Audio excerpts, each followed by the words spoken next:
Ada yang terhormat Ibu Dekan Fakultas Arsitektur dan Desain, Sewakil Dekan Fakultas Arsitektur dan Desain, Sekorprodi Fakultas Arsitektur dan Desain, para Kaleb Fakultas Arsitektur dan Desain, dan juga dosen-dosen di Fakultas Arsitektur dan Desain.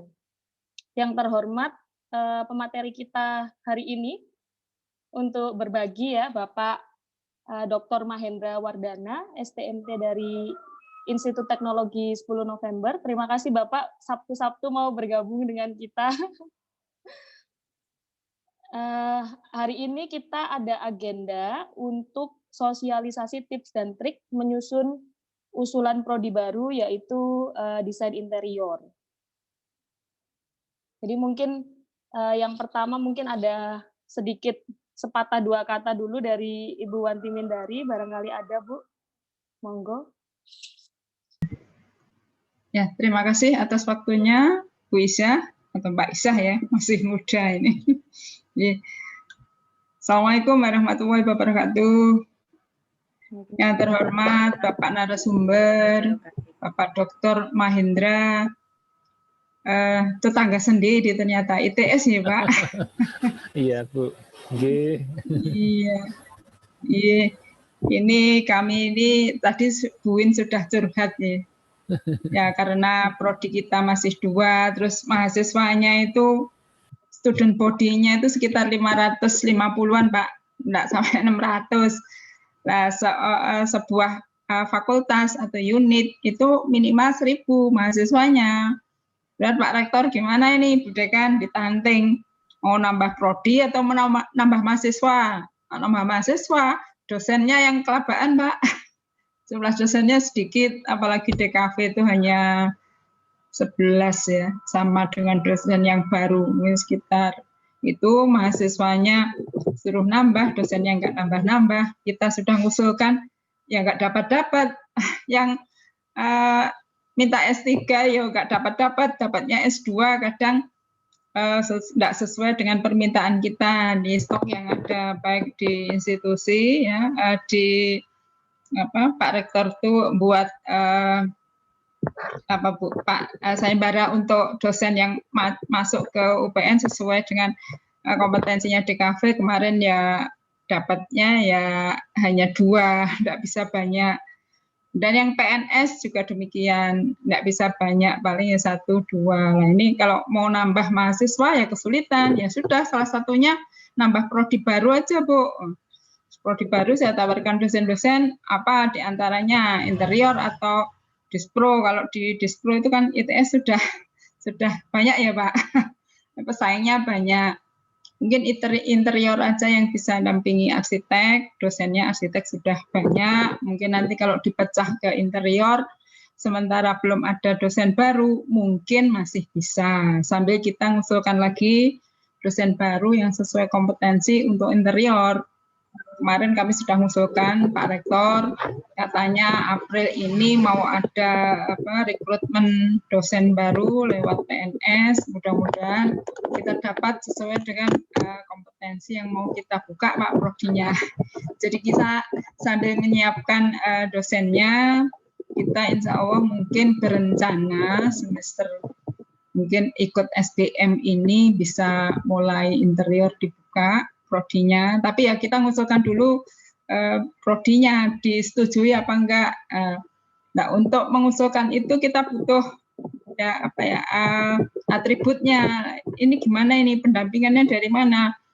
Kita mencoba nyusun sendiri Bu, tapi ya kan enggak bisa maksimal nanti. Akhirnya ini mungkin lewat LP3M kita dibantu untuk menyusun ini dengan bantuan Bapak Mahendra. Kami mohon dengan sangat nanti bimbingannya supaya prodi yang kami buka nanti bisa langsung diminati oleh calon mahasiswa ya, adik-adik yang mau masuk ke FAD khususnya atau UPN.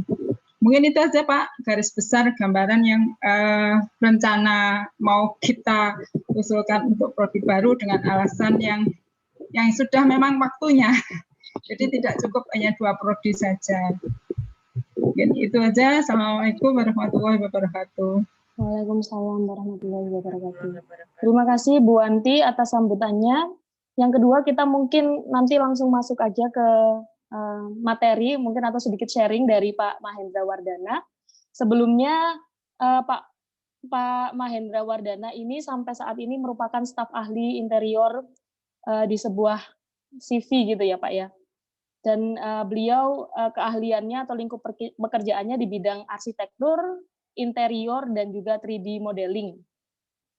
Pak Mahendra ini juga tergabung dalam asosiasi profesi, yaitu HDII, Himpunan Desainer Interior Indonesia, dan juga IAI, Ikatan Arsitektur Indonesia. Selanjutnya tidak berlama-lama, mungkin saya bisa langsung memberikan panggungnya ke Pak Mahendra waktunya untuk menyampaikan sedikit sharing atau materi-materi yang bisa diberikan kepada kami, Pak. Silakan. Terima kasih. Bismillahirrahmanirrahim. Yang terhormat Ibu Dekan, kemudian yang terhormat Ibu Wakil Dekan, kemudian Bapak Ibu Korprodi, kemudian Bapak Ibu Kalab, dan Bapak Ibu yang lainnya yang mungkin saya masih belum begitu mengenal ya struktur organisasi yang ada di UPN. Mohon maaf untuk itu. Pertama-tama mungkin saya nanti mohon maaf kalau seandainya materi saya ini mungkin tidak seperti yang diharapkan Bapak Ibu semua, karena saya terus terang juga agak meraba-raba ini apa yang dibutuhkan Bu Wiwin ketika mengontak saya beberapa waktu yang lalu. Saya pikir narasumber, ya sudah, menopo yang akan dikerjakan. Ayo barangkali misalnya sudah ada draft begitu, misalnya buku usulan ataukah borang agregasi atau apa, nah monggo bisa dikirimkan ke saya, nanti saya sedikit baca-baca, saya tambahi gitu. Ternyata Bu Wiwin kita semacam Zoom bersama Pak Mahe gitu. Oh nggih, sehingga mungkin nanti yang bisa saya pikirkan itu ada beberapa, misalnya apakah tentang penyusunan borangnya, apakah tentang bagaimana supaya seperti tadi diminta oleh Bu Dekan supaya bisa banyak peminatnya begitu, ataukah bagaimana supaya prodi baru bisa running dengan lancar begitu. Sehingga mohon maaf nanti kalau yang saya sampaikan mungkin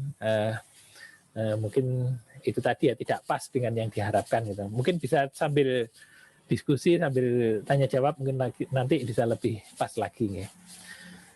Kemudian yang kedua, mungkin saya juga mohon maaf kalau mungkin pengalaman saya juga masih belum banyak begitu ya untuk di di pendirian prodi gitu, karena kami terlibat ya masih di interior saja begitu ya, dari dulu dari Dispro begitu ke pendidikan interior seperti itu.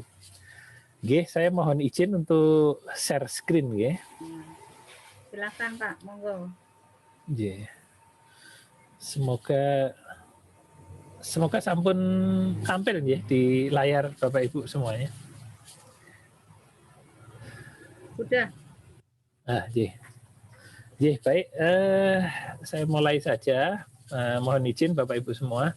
Jadi ada beberapa hal, mungkin kalau kita mau mendirikan program studi baru itu, kita menilik ke bagaimana prosedurnya begitu ya. Sehingga yang pertama-tama mungkin kita harus mengunjungi ya, mungkin alamat ini ya, Silem Kerma Kemendikbud ini. Di web tersebut sudah banyak begitu ya, panduan-panduan untuk bagaimana mendirikan sebuah program studi yang baru. Dan tentu saja program studi yang baru ini memang kalau baru sama sekali gitu ya, berarti pengusulan yang baru begitu. Oleh karena itu kalau di dalam web tersebut mungkin kita bisa kunjungi di bagian yang ini Bapak Ibu, di nomor 6 ini dan nomor 16 ini. Jadi kalau di nomor 6 itu nanti ada persyaratan prosedur pembukaan program studi akademik pada PTN ya. Jadi nanti bisa diklik, di-download begitu, kemudian nanti bisa dipelajari begitu. Kalau ini mungkin masih seperti aturannya begitu ya. Kalau yang di ke-16 ini lebih ke borangnya, isiannya, template isian yang harus kita submit nantinya begitu. Nah, kalau kita klik yang pertama, yang nomor 6 tadi, persyaratan dan prosedur dari web itu nanti munculnya seperti ini, bisa di-download oleh Bapak Ibu semua. Nanti di dalamnya itu bisa dipersani apa saja prosedur-prosedurnya itu yang ada di sana begitu. Jadi ada kelengkapan misalnya pengusulan dari rektor ke ke kementerian begitu dan lain sebagainya. Ada panduannya di dalamnya. Nah, tadi sempat saya bertanya ke Bu Win, begitu Bu Wiwin, bahwa kalau di kami sih memang kami banyak sekali berkoordinasi dengan penjamin mutu, kantor penjamin mutu di kami yang mengurusi tadi borang akreditasi, termasuk juga untuk pendirian-pendirian yang baru karena juga ada borang akreditasi awalnya, persyaratan minimumnya itu. Jadi dipandu oleh unit tersebut. Nanti kita melengkapi semua yang ada di situ, termasuk surat-surat, misalnya usulan gitu ya dari rektor ke Kemendikbud itu dibantu oleh unit tersebut. Jadi kantor penjamin mutu kalau di kami ya. Kalau tadi LP3 begitu di UPN mereka ya. Nah, sehingga mungkin agak sedikit kami bisa berkonsentrasi di departemen itu untuk ke borangnya, gitu. Jadi lebih ke form borang yang harus diisi itu yang harus disubmit ke sana begitu. Nah ini untuk yang tadi yang nomor 6 tadi bisa diunduh di alamat tersebut. Kemudian kalau di yang nomor 16 tadi di Silem Kerma yang bisa kita unduh itu adalah borangnya, jadi isiannya. Ya. Jadi seperti ini tampilannya, nanti bisa di-download juga dan diisi nama program studinya, nama perguruan tingginya, dan lain sebagainya ada di dalamnya. Nanti bisa saya tunjukkan, tapi ini bisa di-download dan isiannya nanti cenderung juga mengikuti mengikuti template yang sudah ada ini. Jadi ya mungkin dulu ketika di kafe di UPN juga arsitektur kan mestinya juga mengisi yang semacam ini, borang semacam ini. Jadi insya Allah sudah paham lah tentang apa yang ada di dalamnya. Tapi ini untuk syarat minimum dulu untuk yang program studi yang baru itu, ya. Jadi ada di sana. Nah kalau kita buka begitu di dalamnya tadi yang borang isian tadi itu kurang lebih seperti ini Bapak Ibu, ada 3 poin penting dan sekaligus sebetulnya kalau kita mau mendirikan program studi itu memang ya 3 hal ini yang perlu disusun begitu ya. Jadi sekalian menyusun 3 hal ini juga nanti untuk submit diisikan di dalam borang ini untuk disubmit ke Jakarta ya. Jadi yang pertama adalah tentang kurikulum. Artinya nanti tim itu harus menyusun kurikulumnya dulu karena nanti juga nanti dinyatakan di sini kurikulumnya seperti apa, itu diuraikan begitu. Jadi tugas pertama rapat begitu, membentuk tim. Kalau sudah ada timnya kita membentuk untuk kurikulum ini. Nanti bisa di-download kurikulum dari mana terus diramu dulu gitu, enggak apa-apa, apa yang perlu dimasukkan dalam mata kuliah nanti yang baru di UPN untuk desain interior ini. bisa saja mungkin diberi nama apa begitu sesuai dengan standar yang ada di UPN ya. Ini tentang kurikulum rencana pembelajaran gitu, terus capaian pembelajaran itu nanti ada di situ, termasuk dalam rangkaian kurikulum sampai dengan mata kuliahnya apa saja begitu ya.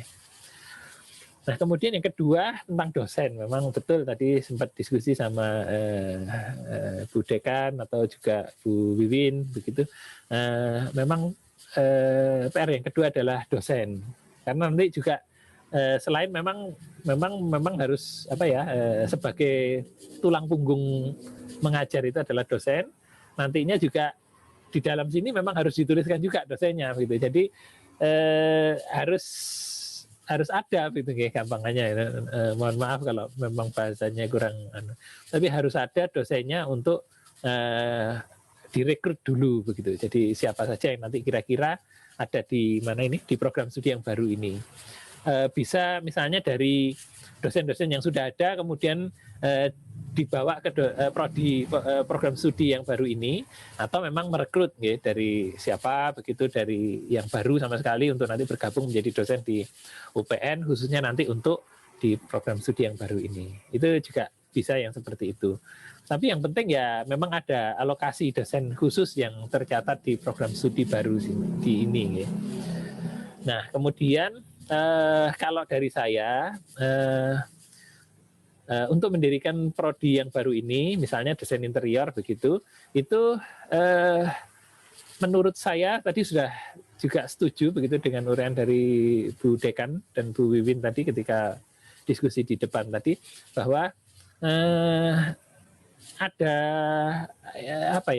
dosen senior lah begitu. Nanti yang ada di prodi yang baru ini. Jadi misalnya kalau interior itu memang dekat dengan arsitektur begitu. Kebetulan di kami juga banyak yang arsitektur gitu. Saya sendiri juga latar belakangnya arsitektur gitu. Oh, di HDII, di Himpunan Desainer Interior Indonesia itu yang menjadi yang menjadi anggota di sana itu juga bisa dari arsitektur gitu. Jadi memang kalau di luar negeri namanya ya interior arsitektur gitu atau arsitektur interior gitu. Memang demikian. Jadi memang bisa dua-duanya. Dan ini juga keilmuannya itu sejenis gitu atau istilahnya dulu apa gitu.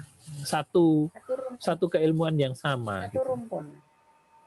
Satu rumpun atau gitu. Dari core yang sama begitu. Tapi itu memang benar. Jadi memang arsitektur interior begitu. Dulu ketika di kami interior ada di Fakultas Desain Kreatif begitu, terus arsitektur di FTS SLK begitu, pisah gitu. Saya sendiri dulu agak sebetulnya waduh, ini kalau dari rumpun keprofesian dan keilmuan itu harusnya sama, tapi ya sudah tidak apa-apa, mungkin hanya tapi di dalamnya banyak sekali yang hampir sama dengan pola-pola di arsitektur begitu. Nah, ngapunten, kita kembali ke yang kedua. Jadi untuk dosen ini monggo nanti bisa diadakan begitu ya untuk dosen baru begitu, tapi tetap ada yang dosen dosen senior begitu yang mungkin dari arsitektur atau dari siapa yang nanti istilahnya ngemong begitu ya, atau mengkoordinir lah untuk program studi yang baru ini gitu ya. Jadi nanti bisa misalnya kalau dari arsitektur nanti dikurangi di sini kan arsitekturnya menjadi berat misalnya begitu. Nah, nanti bisa sambil mengusulkan yang baru ini membuka dosen baru untuk arsitektur. Jadi untuk mengisi yang dosen-dosen arsitektur yang mengawal di program studi interior yang baru ini gitu. Jadi ada yang di sana, ada yang di sini begitu. Nah, itu untuk yang dosen. Kemudian yang ketiga adalah memang prodi yang baru itu harus menyiapkan unit pengelola program studinya. Misalnya Misalnya tendik gitu ya, sarana prasarana dan lain sebagainya. Kalau itu ya mungkin bisa sharing ya.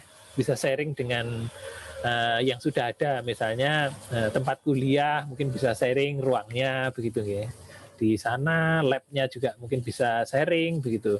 Artinya nanti ketika mengisikan di bagian-bagian di dalam borang ini itu kalau untuk yang unit pengelola ini ya dugaan saya atau insya Allah itu sudah bisa lah kalau untuk yang unit pengelola program studi ini. Kemudian nanti yang lainnya adalah lampiran-lampiran ya untuk yang di sini. Nah, kalau kita dalami di kurikulum, Bapak Ibu, ya berarti tadi ya, jadi PR kita yang pertama itu adalah menyusun kurikulum.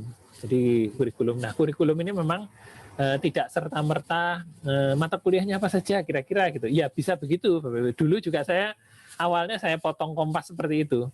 Jadi ketika interior dulu apa ya mata kuliah kita sudah kita ambil dari mana-mana terus kita ramu gitu mana yang sepertinya dugaan kita di masa depan itu nanti apa ya dicari orang begitu kita pilih saja begitu.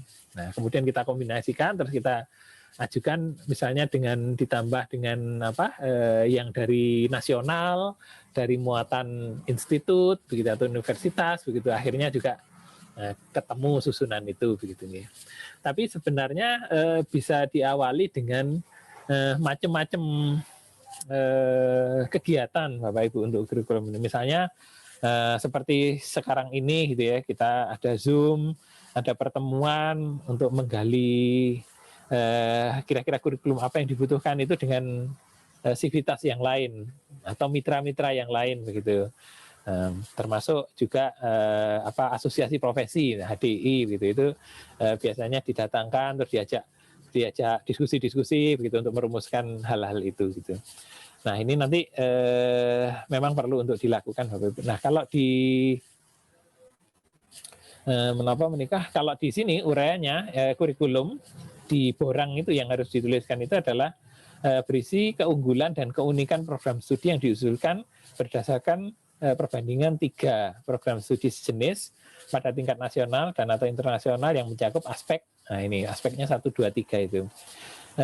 Nanti diceritakan saja Bapak Ibu 3 aspek ini, jadi 1 pengembangan keilmuannya bagaimana, apakah itu tadi bekerja sama dengan asosiasi profesi, bekerja sama dengan mitra-mitra, perusahaan desainer interior atau apa begitu. Jadi itu kan keunggulan ya. Jadi nantinya bisa banyak mitra, banyak jaring kerjasama dan lain sebagainya begitu.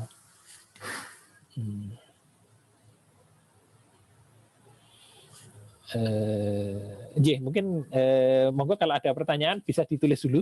Ini sambil saya cerita dulu, nanti setelah itu kita bisa diskusi banyak ya. Tapi monggo sambil ditulis ya di chat.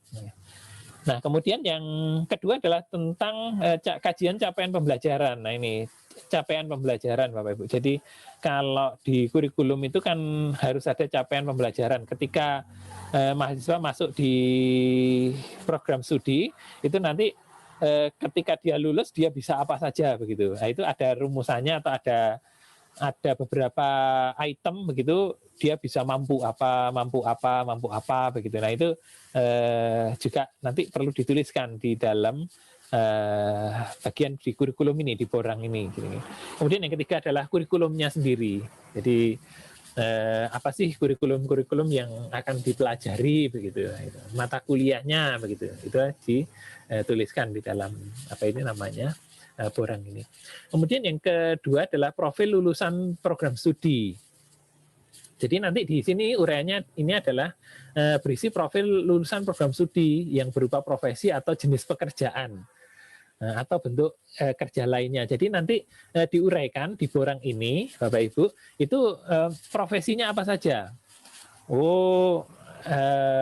Konsultan, desainer interior, bisa juga sebagai desainer staf ahli dari arsitektur, begitu. Bisa juga menjadi koordinator proyek, begitu, dan lain-lain. Jadi profil lulusannya bisa bekerja apa saja itu diceritakan Bapak Ibu di sana begitu ya. Kemudian dan keterkaitan profil tersebut dengan keunggulan dan keunikan program studi. Nah, ini diceritakan kalau nantinya di program studi yang baru ini itu akan dipelajari di mata kuliah apa, misalnya manajemen proyek kah ataukah apa begitu, sehingga ada gambaran di poin 1.2 ini lulusnya jadi apa, di situ sudah ada wadah belajar apa begitu Bapak Ibu. Jadi gambarannya seperti itu di 1.2 ini. Kalau di 1.3 ini capaian pembelajaran. Jadi kita kan ada yang KKNI ya, di level 6 itu. Nah, itu diuraikan nanti akan dapat dicapai dengan belajar di bagian mana dari prodi ini begitu nggih. Jadi kalau di situ uraiannya berisi rumusan capaian pembelajaran program studi yang sesuai dengan profil lulusan, merujuk pada deskripsi ini ya, yang level 6 itu. Level 6 KKNI. Karena sarjana ya. Dan relevansinya dengan keunggulan keunikan program studi. Jadi ini dibentuk dari apa ini namanya mata kuliah ini yang di mata kuliah tersebut mempelajari apa begitu. Nanti diceritakan di 1.3. Kemudian 1.4 struktur kurikulum itu bagian ini berisi susunan daftar mata kuliah. Jadi ya mata kuliah itu Bapak Ibu apa saja mata kuliah yang nanti ditawarkan gitu yang ada di prodi ini. Nah itu dituliskan di situ per semester gitu ya. Semester 1, 2, 3 dan seterusnya. Ini tentang mata kuliahnya ya. Kemudian 1.5 ini tentang RPS Bapak Ibu. RPS mungkin Bapak Ibu sampun nanu ya mestinya familiar dengan rencana pembelajaran semester. Jadi ada nama mata kuliah identitasnya gitu, nama mata kuliah, SKS-nya ada di semester berapa, kemudian dosen pengampunya siapa, kemudian setelah itu capaian pembelajarannya bisa apa saja, mahasiswa itu 1, 2, 3, 4 gitu. Setelah itu diisikan minggu per minggunya Bapak Ibu. Jadi minggu 1 sampai 3 tidak harus minggu harus minggu per minggu sampai 16 minggu enggak, tapi misalnya minggu 1 sampai minggu 4 ini materinya apa, kemudian bentuk pembelajarannya apakah kelas, apakah studio, apakah eksperimen atau apa begitu ya. Kemudian berapa SKS-nya, kemudian kalau ada tugas bentuknya seperti apa begitu. Seperti itu ya. Jadi daftar itu minggu per minggu. Terus nanti setelah itu di bawahnya itu ada daftar pustaka yang digunakan untuk mata kuliah itu. Jadi minggu pertama sampai 4 tadi misalnya belajar apa nggih? Pengantar interior, pengantar desain interior. Bukunya yang satu pengantar arsitektur misalnya begitu enggak apa-apa. Memang kalau memang adanya itu begitu ya enggak apa-apa itu dituliskan gitu. Terus apalagi prinsip-prinsip desain interior, nah itu dituliskan. Jadi lampiran daftar referensi atau pustaka yang digunakan di mata kuliah tersebut. Nah ini adalah RPS, gitu. Jadi lampirkan RPS 10 mata kuliah penciri. Jadi yang menjadi ciri saja. Jadi program studi yang diusulkan. Kalau lebih dari itu bagaimana? Ya enggak apa-apa. Tapi setidak-tidaknya ada ditulisi ini 10 mata kuliah penciri program studi, gitu ya. Susunannya seperti itu Bapak Ibu. Nanti kalau misalnya sudah disusun, kemudian pengen diskusi gitu enggak apa-apa. Nanti bisa saya lihat begitu. RPS-nya itu sudah lengkap ataukah kurang bagian apa begitu. Enggak apa-apa. Bebas-bebas saja nggih. Nanti bisa sewaktu-waktu gitu. Enggak terikat. Monggo. Kemudian kalau 1.6 itu rancangan fasilitas Merdeka Belajar. Nah ini juga diuraikan kalau di bagian 1.6 ini, karena ini kan baru ini. Bagian ini berisi uraian rancangan fasilitas kebijakan. Jadi kebijakan dan implementasi Kampus Merdeka. Jadi intinya nanti diceritakan di yang 1.6 ini, Kampus Merdeka itu diwujudkan dengan kegiatan apa saja di di instansi atau di program studi yang baru ini. Melalui KP, kerja praktek gitu, melalui magang, kalau memang ada KKN ya bisa jadi KKN begitu.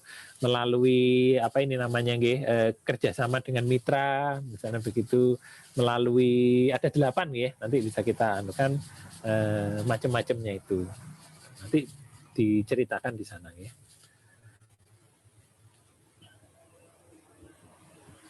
Nah, kemudian yang tentang dosen Bapak Ibu. Nah, ini kalau dosen itu yang disyaratkan itu adalah ini berjumlah 5 ya, minimal ya, paling sedikit berjumlah 5 orang. Ini yang ada di prodi tersebut. Nah, dan dapat dipenuhi dengan komposisi paling sedikit 3 dosen tetap dari perguruan tinggi pengusul ditambah dengan calon dosen lainnya yang bersatu sebagai calon dosen tidak tetap gitu. Nah, biasanya bisa jadi begitu Bapak Ibu. Jadi kalau memang merekrut kok misalnya cuma 3 saja dulu sekarang, berarti 2-nya ditambah ini. Tapi minimal memang 5 ini. Syukur-syukur kalau menurut saya sih mending 5 langsung begitu, dan itu mungkin tadi nggih tandem yang dari arsitektur misalnya berapa, 2 misalnya begitu, 3 yang baru begitu. Nanti kan yang 2 tadi dari arsitektur kurang, berarti arsitektur buka lagi 2 untuk nutup itu begitu ya. Jadi ya tetap 5 yang baru, 2 di arsitektur, 3 di sini misalnya begitu. Karena begini Bapak Ibu, tapi ya ini pertimbangan monggo masing-masing ya.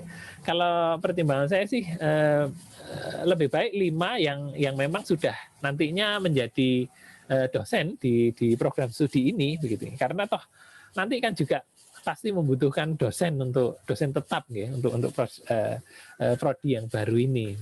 Jadi kalau menurut saya 5 ini dosen tetap saja ya. Jadi itu lebih baik. Kemudian kalau yang ketiga, kriteria nanti kalau yang di 2 ini memang diceritakan tentang dosen tersebut, Bapak Ibu. Jadi dosennya itu latar belakangnya apa, misalnya begitu nggih, pendidikannya bagaimana, apa saja dan lain sebagainya tentang dosennya ini. Ada formatnya ya. Kemudian yang kriteria ketiga, unit pengelola program studi ini misalnya yang 311 ini struktur organisasi tata kerja unit pengelola program studi. Tentu yang ini sudah mengikuti yang ada di universitas atau di institusi pendidikan tersebut misalnya begitu. Kalau misalnya seperti ya mungkin seperti di arsitektur atau di DKV itu apa saja sih susunannya begitu. Nah itu berarti di program studi yang baru itu juga mengikuti seperti itu ya. Bagian ini berisi uraian struktur organisasi, tata kerja, unit pengelola program studi yang memperlihatkan kedudukan dan tata hubungan dengan program studi yang diusulkan dan unsur-unsur yang di unit pengelola program studi sesuai dengan ketentuan perundang-undangan.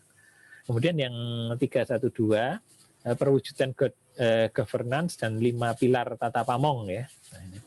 Berisi uraian perwujudan good governance dan 5 pilar tata pamong yang mampu menjamin terwujudnya visi, misi, tujuan, keberhasilan, kredibel, transparan, akuntabel, begitu bertanggung jawab.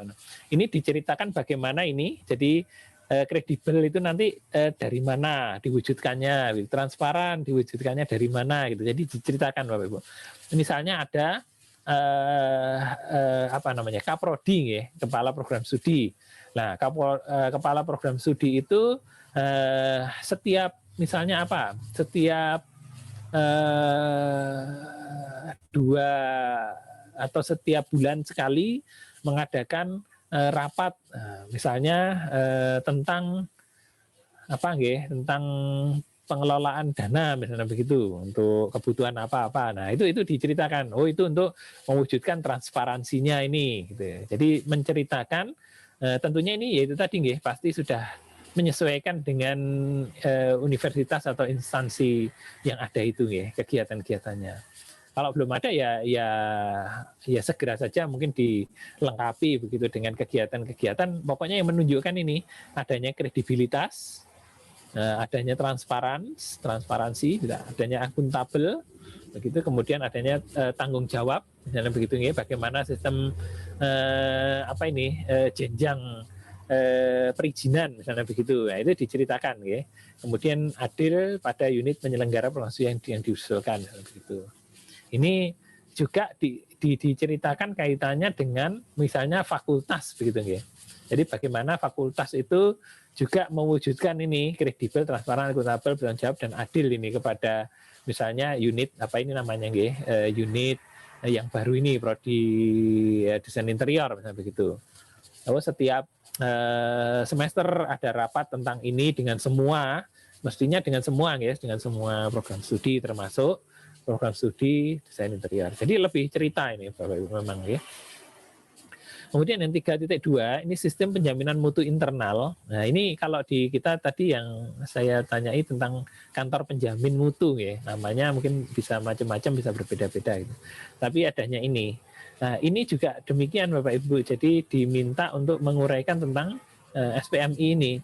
Berisi uraian mengenai keterlaksanaannya SPMI berdasarkan 5 aspek: dokumen legal, pembentukan unsur pelaksana penjaminan mutu, kemudian ketersediaan dokumen mutu, kemudian manual, standar, formulir SPMI, begitu ya. Kemudian keterlaksanaan siklus penjaminan mutu, siklus P2 EP2, kemudian bukti sahih efektivitas pelaksanaan penjaminan mutu, misalnya ada kuesioner atau ada survei yang harus diisi ataukah ada kinerja yang harus diisi begitu untuk SPMI. Nah itu diceritakan semua Bapak Ibu. Nah ini memang biasanya kalau dari program studi itu menceritakan apa yang dialami begitu nggih. Jadi apa yang harus diisikan untuk SPMI ini begitu. Atau seperti tadi saya tanya di awal tadi untuk kantor penjamin mutu itu. Nah itu bisa juga kantor penjamin mutu itu biasanya punya buku panduan untuk penjaminan mutu internal SPMI ini. Nah itu bisa diambil dari sana Bapak Ibu. Oh di sini ada kegiatan ini dan lain sebagainya gitu ya. Selengkap-lengkapnya. Jadi semakin lengkap semakin bagus, memang begitu. Okay. Nah, kemudian 3.3 sarana prasarana seperti tadi ya, ada ruang kuliah, ruang dosen, kantor dan perpustakaan. Nah, ini seperti tadi ya, bisa sharing ya, sharing dengan apa namanya? Dengan program studi yang lain begitu ya.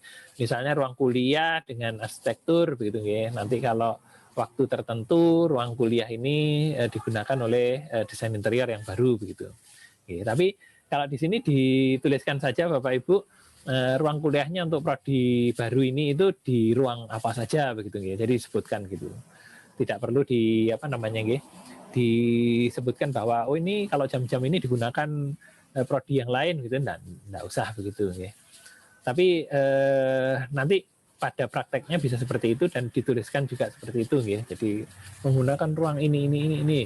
Ruang kerja dosennya ada di sini, kantornya ada di sini gitu ya.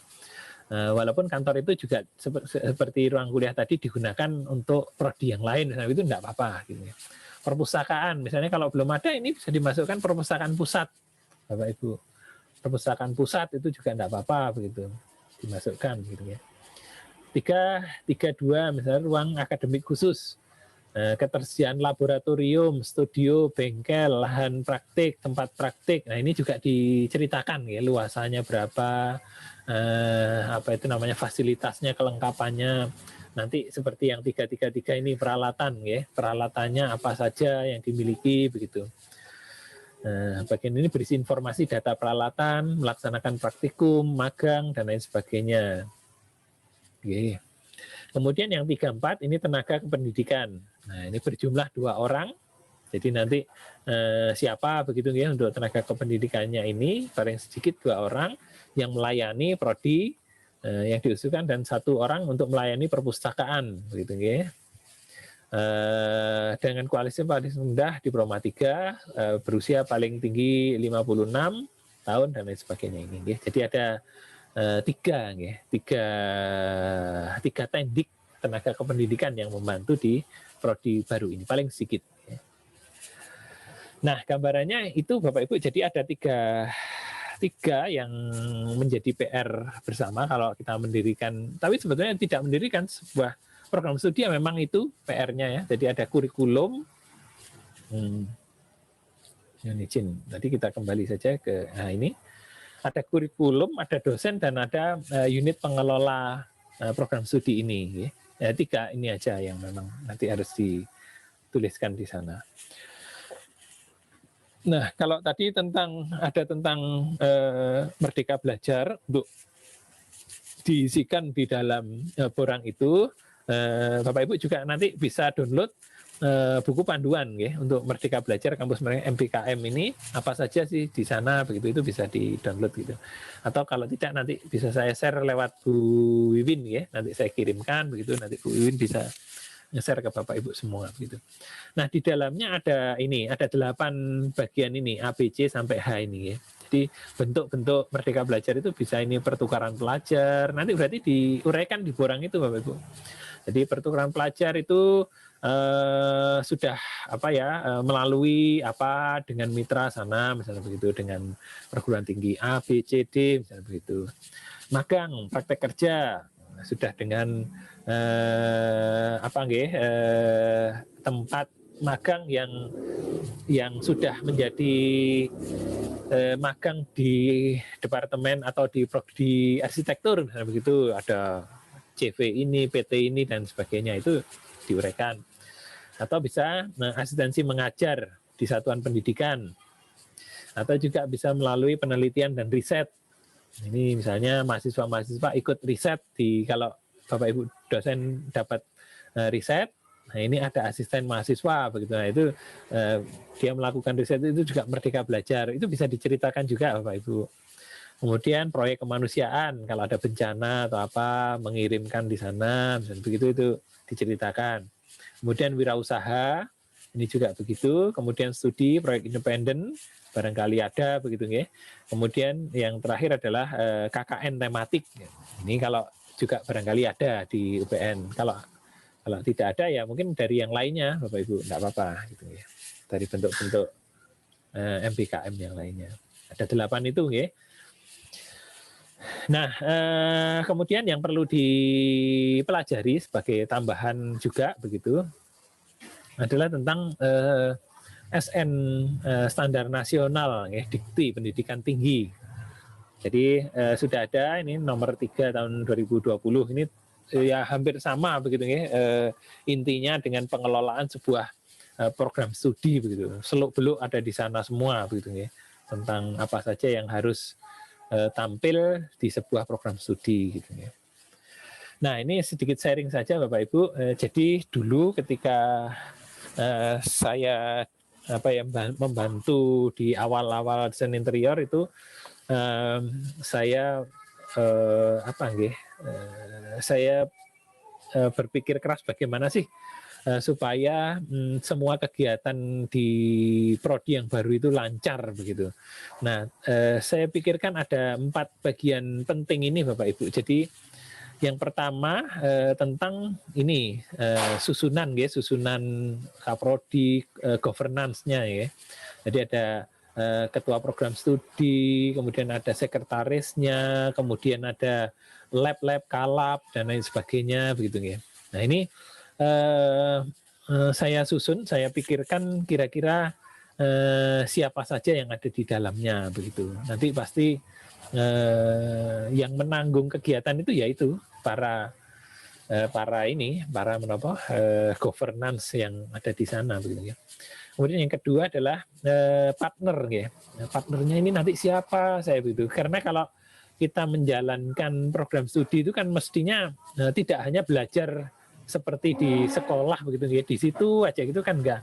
Nanti juga ada praktek, kemudian ada kunjungan, ada ekskursi atau ada apa begitu, sehingga pasti butuh partner gitu. Nah, tapi ini bisa sambil jalan Bapak Ibu, partner. Partner itu bisa dengan pemerintahan, bisa dengan perusahaan-perusahaan desainer atau arsitektur, interior, begitu bisa macam-macam. Bisa juga perguruan tinggi lain, begitu ya. Sambil jalan, sampai sekarang pun juga pasti terus mengembangkan yang partner ini. Tapi paling tidak ini dipikirkan Bapak Ibu siapa ya nanti kira-kira Kalau di interior ya HDI yang utama ya. Jadi kalau di kita itu semua dosen bergabung di sana Bapak Ibu. Jadi menjadi anggota di sana. Sehingga kalau ada kegiatan apapun di HDI ya kita tahu gitu. Oh sekarang ada ini toh, oh sekarang ada itu toh. Gitu.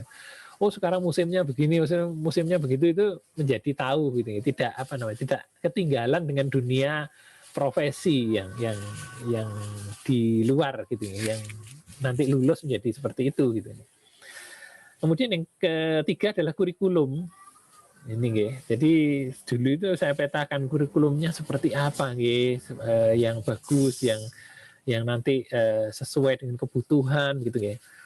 Nah, ini memang sementara kalau yang penting mungkin dulu sih awal disusun mungkin belum sempurna nggih kurikulum. Ya, biasanya begitu, tidak apa-apa.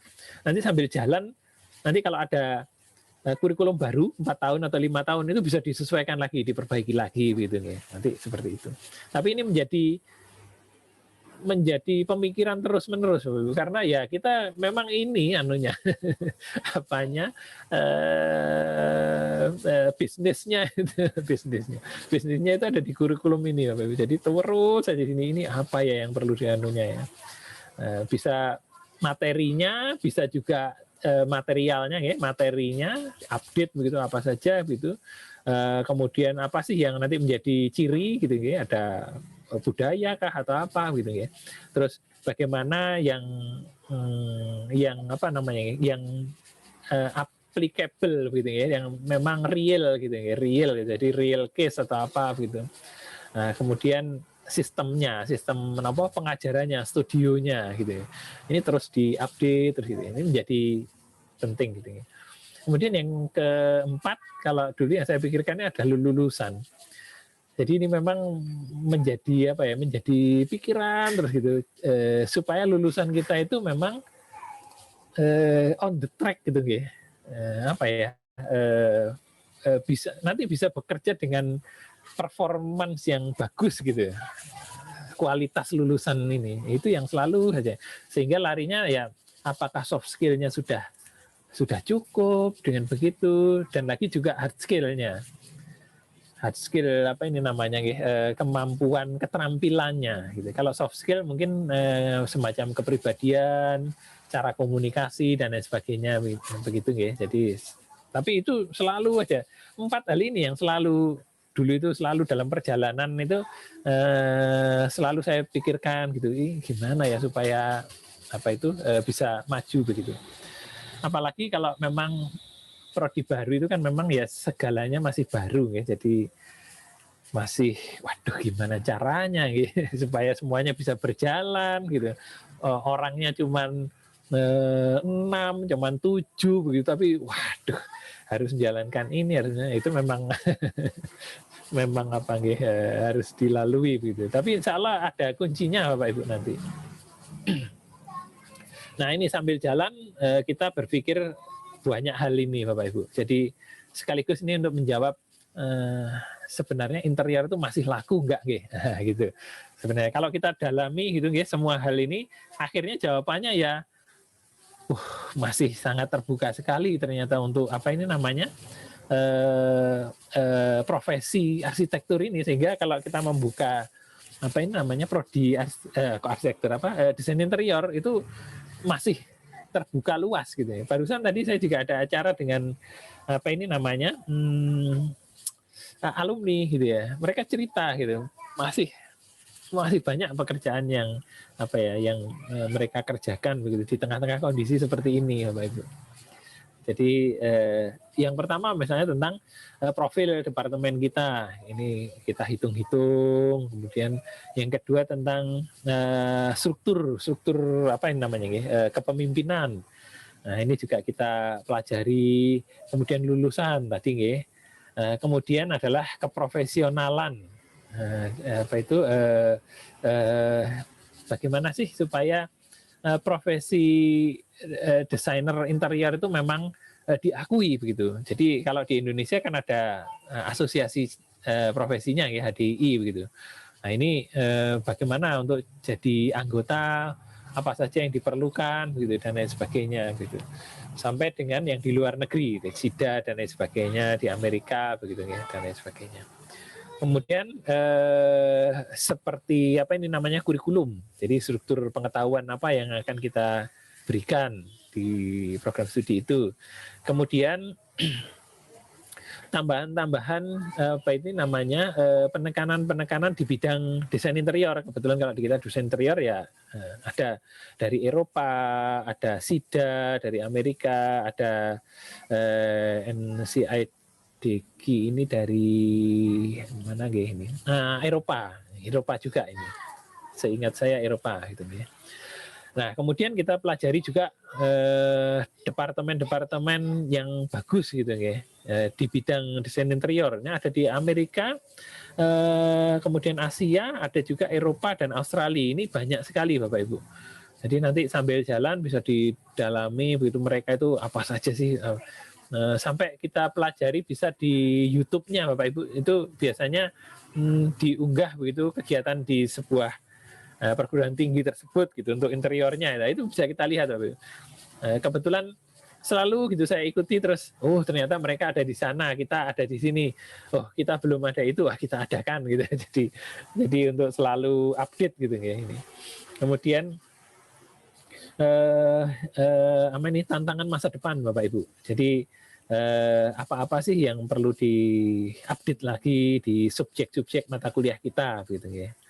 Nah, kemudian barangkali mungkin ada dari perguruan tinggi itu ada challenge tersendiri gitu. Misalnya agendanya apa? Oh sekarang apa nggih UPN 5 tahun ke depan itu pengen ini jadi ini di bidang ini atau apa itu kita sambungkan Bapak Ibu.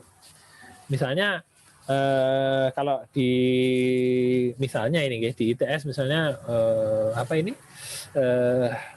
telekomunikasi, kemajuan teknologi begitu. Waduh, kita masih belum ke sana begitu. Akhirnya kita sambungkan Bapak Ibu.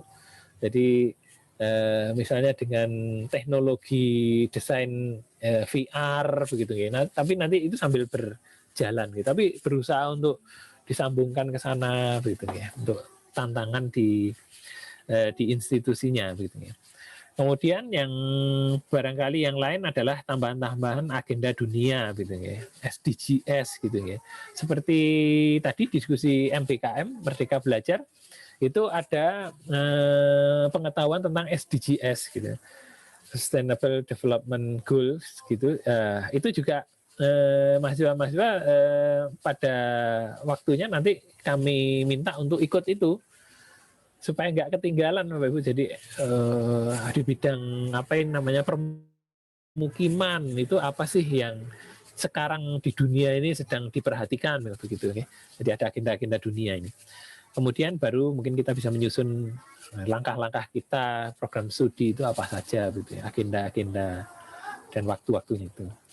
Ini yang dulu saya saya pikir-pikirkan gitu Bapak Ibu, coba saya sharing ke Bapak Ibu semua. Nah ini awal-awal itu saya petakan begini Bapak Ibu. Jadi saya ini tahun 2016-an ya. Jadi ada untuk tendik berapa orang begitu.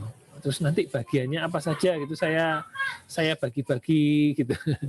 Kemudian untuk dosennya gitu berapa orang, terus nanti ada berapa lab ya, ada 2 lab cukup gitu, ataukah ada 3 lab gitu, kebetulan kita ada 3 gitu ya. Terus nanti kita bagi-bagi dosennya berdasarkan minat itu kemana saja begitu, ke sana gitu. Mungkin kalau untuk arsitektur dan DKV mungkin ini sudah waktunya ya, ini mulai mengembangkan ini bagaimana caranya ya supaya departemen atau prodi itu bisa lebih berkembang lagi gitu ya. Nah, kemudian saya bagi-bagi lagi Bapak Ibu. Jadi S2 ini berapa orang? Kalau begitu kita harus mulai segera untuk S3 begitu. Nah, ini mungkin nanti tugas dari Kaprodi, dari mungkin di atas Kaprodi begitu untuk nge-share itu kalau ada pengumuman beasiswa atau apa begitu ya untuk memotivasi itu. Kalau dari saya sih kemarin minatnya kemana itu saya support gitu ya, saya support betul-betul kita support gitu. Ada yang saya di saja Pak di di ITS sendiri atau saya di dalam negeri saja, enggak apa-apa sudah wis enggak nunggu harus harus luar negeri harus gitu wis sak minatnya dosennya kita support gitu supaya bisa terlaksana gitu ya. Kemudian kolaborasi ya ini juga saya hitung-hitung dulu itu kita itu kerjasama dengan mana saja begitu ya. Kalau dengan perusahaan-perusahaan itu atau dinas-dinas itu nanti kita bisa apa saja begitu ya. Karena nanti begitu berdiri itu kalau kita mulai sering eksis, Bapak Ibu, itu nanti kita pasti sering juga dimintai bantuan, ya, mengerjakan apa atau apa gitu. Nah itu tenaganya juga harus kita hitung-hitung, Bapak Ibu. Nah, kita nanti di bagian apa saja, gitu, dan lain sebagainya, gitu. Nah ini disambungkan dengan dosen-dosen, gitu. Karena bagaimanapun juga nanti kan pelaksananya juga dosen-dosen, gitu. Nah, kemudian ada agenda-agenda dari apa ini namanya universitas sendiri ataupun dengan mitra-mitra begitu ya. Kemudian ada akademik. Akademik ini juga kita hitung-hitung, Bapak Ibu, seperti kita cocokkan dengan profil kebutuhan. Jadi makanya tadi dalam merumuskan kurikulum itu kita perlu diskusi dengan misalnya mitra seperti HDI, Bapak Ibu. Untuk merumuskan ini, misalnya berpikir kritis itu berapa persen sih, besar apa kecil saja, soft skill itu seberapa saja sih, gitu. Kemudian hard skill-nya terampil bisa ini, bisa itu, bisa apa ini 3D modeling, bisa rendering itu berapa persen, itu dari masukan itu, Bapak Ibu. Kemudian TOEFL-nya juga berapa, gitu. Jadi juga kita pikirkan, gitu ya. Kemudian lulusan gitu ya, lulusannya nanti harus berapa persen apa itu lulus tepat waktu begitu, jangan sampai ada yang apa molor atau mungkin gagal gitu ya. Juga untuk pekerjaan ya, jadi berapa persen yang nanti sesuai dengan pekerjaannya itu, berapa persen yang di luar itu misalnya gitu ya. Kemudian kita hitung-hitung juga apa ini namanya mahasiswa kita gitu ya. Jadi dari SNMPTN itu berapa, dari SBMPTN berapa, dari Mandiri atau kemitraan itu berapa, misalnya begitu ya. Jadi kita hitung-hitung semuanya begitu. Nah ini mungkin Bapak Ibu Kaprodi mungkin nanti sudah beranjak ke sana. Nah setelah itu nanti mengembangkan menikah laboratorium, Bapak Ibu. Laboratorium yang dikembangkan itu memang ada apa nggih? Ada banyak pertimbangan gitu. Yang pertama yang dibutuhkan di luar. Yang dibutuhkan di luar. Tapi belum tentu yang dibutuhkan di luar itu sama dengan yang diminati oleh dosen-dosennya itu. Kalau pas diminati kebetulan wah itu luar biasa Bapak Ibu, nanti bisa berkembang dengan bagus itu. Tapi kalau yang banyak dibutuhkan di luar itu berbeda dengan minat dosen-dosennya. Nah itu yang agak apa yang namanya agak nanti menjadi tantangan bagaimana supaya saling ini nyambung begitu antara dua hal itu ya. Jadi dirumuskan Bapak Ibu, tidak harus seperti ini, tapi dirumuskan bidang apa, lab tentang apa, lab tentang apa, lab tentang apa.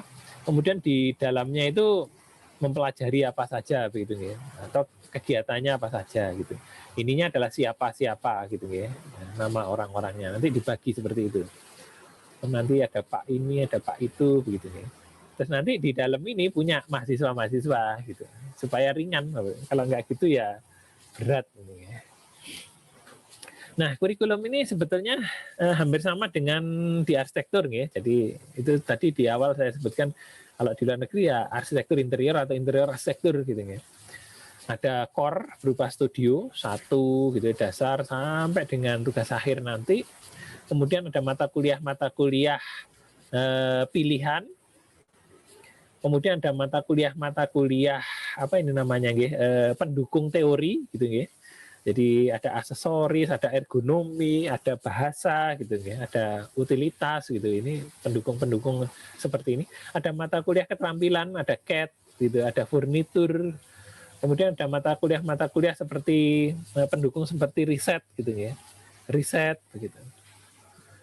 Nah, kemudian ada mata kuliah praktikum yang mendukung misalnya gambar apa ini dasar desain.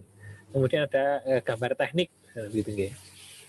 Nah, ini kita susun begitu supaya semuanya saling terkait begitu, terutama mensupport di core-nya ini. Jadi semester 1, layer pertama, semester 2, semester 3, semester 4, terus terusnya sampai tugas akhir. Terus nanti kita breakdown ke mata kuliahnya apa nggih yang mensupport ke sini Bapak Ibu di masing-masing semester itu. Di masing-masing studionya itu ya.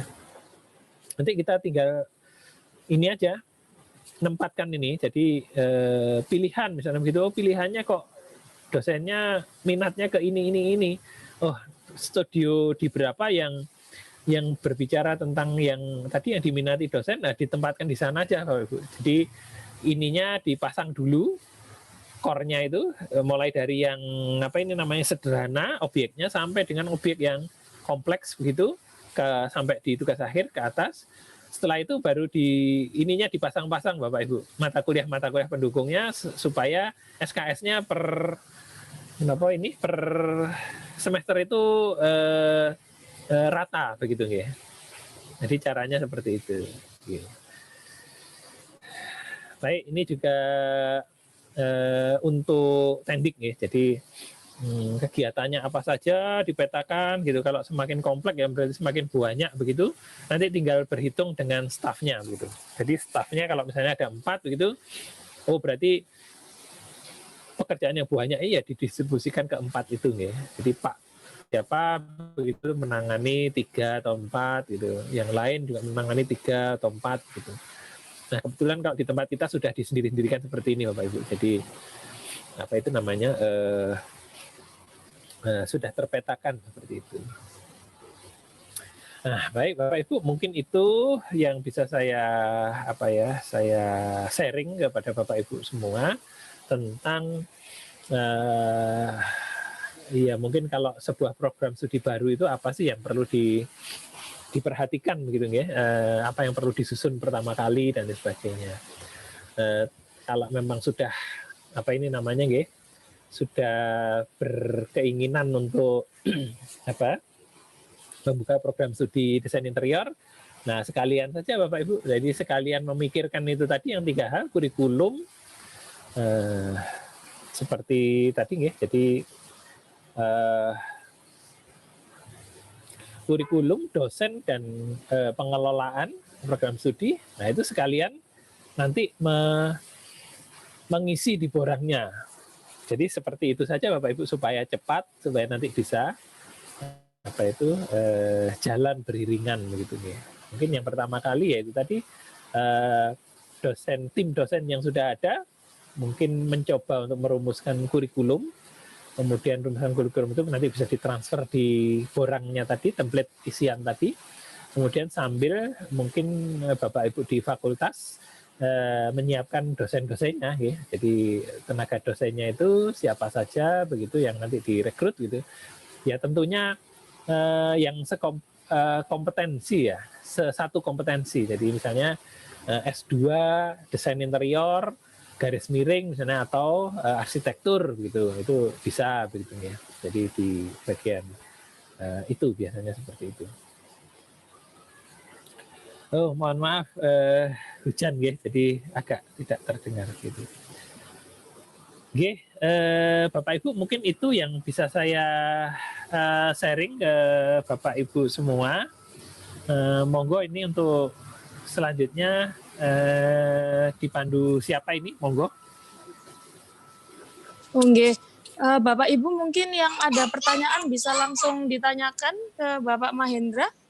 Ini yang di chatbox sudah terjawab belum ya, Pak? Ada beberapa pertanyaan. Sambil kita jawab saja, nggih. Izin bertanya Pak Mahendra, di Prodi Interior apa ada asosiasi perguruan tingginya? Asosiasi perguruan tinggi. Seperti Aptari di arsitektur. Terima kasih Pak.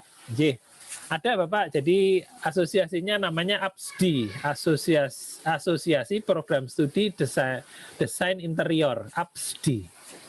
Insya Allah nanti kalau memang sudah berdiri, nanti bergabung di sana Bapak Ibu. Kita juga bergabung di sana ya. Asosiasi Program Studi Desain Interior, APSDI. Kemudian lanjut ke bawah. HDI kalau nggak salah Pak Askia. Menapa menika? Oh, kalau ini HDI itu asosiasi profesi Bapak Ibu. Kalau yang APSD tadi asosiasi program studi. Jadi apa? Asosiasi jurusan-jurusan desain interior lah, APSD itu. Program studi desain interior. Kalau HDI itu asosiasi profesional. Jadi himpunan desainer interior Indonesia. Kalau di arsitektur itu kayak IAI gitu Bapak Ibu nggih. Itu HDI. Nah, betul ini Pak Askia. HDI itu semacam IAI Bu Eva. Nggih, betul. Jadi semacam itu. Nah, ini daftar hadir, kemudian saya sama dengan HDI, ketuanya Pak Thomas angkatan dengan Pak Heru. Ya dulu Pak Thomas pernah menjadi ketua, ya. Saat menikah sekarang itu Pak Hari Santoso, ya. Pak Hari Santoso menjadi ketua HDI Jawa Timur, ya. Jawa Timur. Istilah arsitektur interior apakah SDM itu apa? Yang relevan bisa arsitektur baik S1 S2-nya. Oh, J. Bapak Ibu, jadi sampai dengan saat ini untuk apa ini namanya J? Linearitas. Nah, ini. Linearitas keilmuan itu arsitektur itu linear dengan interior J. Jadi ya sangat linear. Dan itu diakui gitu ya. Jadi nanti kalau di Borang begitu yang kompeten menjadi dosen itu arsitektur itu diakui sebagai dosen yang linear kompeten dengan interior gitu. Jadi linear ya arsitektur dan interior itu.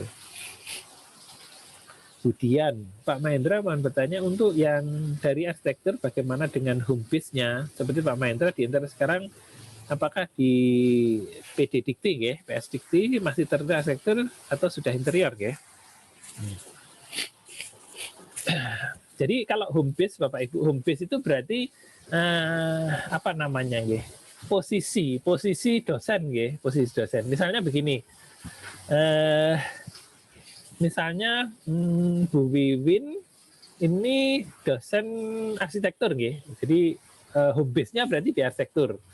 Jadi Bu Wiwin ini seperti tadi kalau di pendirian program studi itu ada 5 tadi, persyaratan 5 dosen tadi Bapak Ibu, ya itu berarti home base-nya di situ. Nah, ketika nanti mendirikan program studi ini, nanti misalnya Bu Wiwin ke program studi desain interior, berarti home base-nya pindah ke sana, sudah tidak lagi di arsitektur. Karena memang tidak bisa double, ya, tidak bisa double. Nanti di PD Dikti, nanti melalui KPM juga, kenapa penjamin mutu, kantor penjamin mutu, itu juga itu melaporkan itu. Jadi dosen ini ada di home base yang ini, dosen yang ini ada di home base yang ini, begitu Bapak Ibu. Jadi oleh karena itu saran saya kalau misalnya memang untuk mendirikan yang tadi, silahkan merekrut saja Bapak Ibu untuk di home base kan di sana di program studi yang baru itu. Jadi dosen baru, dosen apa yang berada di departemen di program studi desain interior itu. Seperti Pak Mahendra di interior sekarang, apakah di PD Dikti masih terus di arsitektur gitu? Tidak, Bu Dian. Jadi saya di desain interior, ya. Jadi di desain interior. Dulu saya kan di Dispro, ya, sebelum desain interior berdiri. Itu berarti saya home base-nya Dispro. Begitu mendirikan desain interior, saya ada belangkonya, ada isiannya, Bapak Ibu. Jadi bersedia untuk pindah ke home base desain interior begitu. Nanti tanda tangan Bapak Ibu dosennya itu di sana siapa yang memang berminat begitu. Setelah itu berarti saya pindah, sudah tidak lagi di Dispro tapi di desain interior gitu. Tapi apakah latar belakang pendidikan arsitektur itu linear dengan desain interior diakui gitu? Iya, jadi insya Allah demikian, ya. Karena pengalaman kita ya banyak yang yang dulu pendirinya itu ya dari arsitektur, ya. Kemudian pengisiannya seperti mau akreditasi ya Pak, kita belum punya bengkel dan peralatan sama sekali. Bu, jadi borangnya itu memang seperti itu, nanti sakit di download atau mungkin nanti downloadan saya bisa saya sharing ke Bu Wiwin, nanti sakit dipersani di sana. Memang kita harus mengajukan itu orang ini ke mana ini ke Dikti ya, ke Ristek Dikti untuk akreditasi awal, apa akreditasi minimum. Karena kalau tanpa itu nanti ya nanti tidak diakui Bapak Ibu. Jadi harus memang ada itu ya. Nanti ada akreditasi minimum gitu. Nah, ini yang pertama kali harus diajukan ya. Nah, semoga suara saya bisa jelas ya. Hujannya memang keras ini. Jelas kok Pak. Matur nuwun. Kemudian kita belum punya bengkel peralatan sama sekali. Bapak Ibu, jadi tidak apa-apa nanti mungkin dengan laboratorium atau bengkel yang sudah ada dulu Bapak Ibu. Jadi misalnya di arsitektur apakah ada bengkel apa begitu ya itu diisikan begitu ya di sana. Jadi bengkel untuk furnitur misalnya begitu nanti menggunakan ini gitu bengkel ini namanya gitu yang digunakan seperti tadi sharing sarana prasarana mungkin dengan prodi yang lain gitu. Kita belum punya bengkel dan peralatan sama sekali Pak. Mohon maaf Pak Mahendra. Budian. Itu kita kalau misalnya adanya itu hanya lab komputer gitu bisa nggak Pak? Enggak apa-apa. Sharing dengan arsitek kan gitu. Enggak apa-apa, Bu. Enggak apa-apa, Jadi DKV misalnya ada lab apa nggih, menapa. Nah, itu juga nanti bisa di-sharing begitu untuk dengan apa nggih, dengan prodi interior ini misalnya begitu. Enggak apa-apa, Bu. Sharing memang. Kita dulu memang kan namanya masih baru ya, mungkin masih banyak yang belum punya sendiri ya, jadi harus sharing dengan yang lainnya gitu. Matur nuwun Pak. Kemudian Pak Saifuddin, UPPS apakah harus sudah disusun saat usulan prodi baru diajukan di samping usulan komposisi dosen? UPPS unit pengelola program studi apakah harus sudah disusun saat usulan prodi baru diajukan? Pak Saifuddin, jadi unit pengelola program studi itu seiring ya, jadi seiring karena nanti yang diceritakan di Borang untuk mengajukan membuka prodi itu tadi yang Borang yang kita submit ke Jakarta itu menceritakan ini UPPS itu. Jadi atau mungkin UPPS ini kan kenapa Pak Saifuddin pengertiannya? UPPS apakah harus unit pengelola program studi Pak? Kalau kita nggak punya jurusan berarti UPPS-nya adalah fakultas. UPPS apakah harus sudah disusun? Maksudnya UPPS ya unit pengelola program studi tadi yang di prodinya. Di prodinya, kalau di prodinya iya berarti Pak Saifuddin. Karena nanti yang diceritakan di Borangnya itu ya UPPS itu ya prodinya itu. Jadi lebih baik kalau seiring ya. Jadi misalnya kaprodinya siapa begitu nggih. Itu sudah disusun juga begitu. Karena nanti diceritakan di sana memang tugasnya nanti akan begini dan lain sebagainya. Kalau misalnya ini di bawah FAD berarti UPPS-nya ya FAD itu ya Pak Mahendra.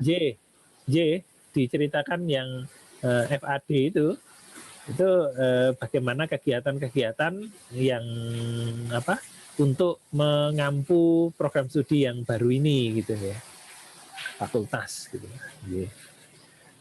Bu Eva, lanjut bagaimana prosedur pembentukan program prodi baru, mengurus terlebih dahulu izin pembukaan baru menerima mahasiswa atau menerima mahasiswa dulu baru mengurus perizinan prodi. Baiknya mengurus perizinan Bu Eva ya.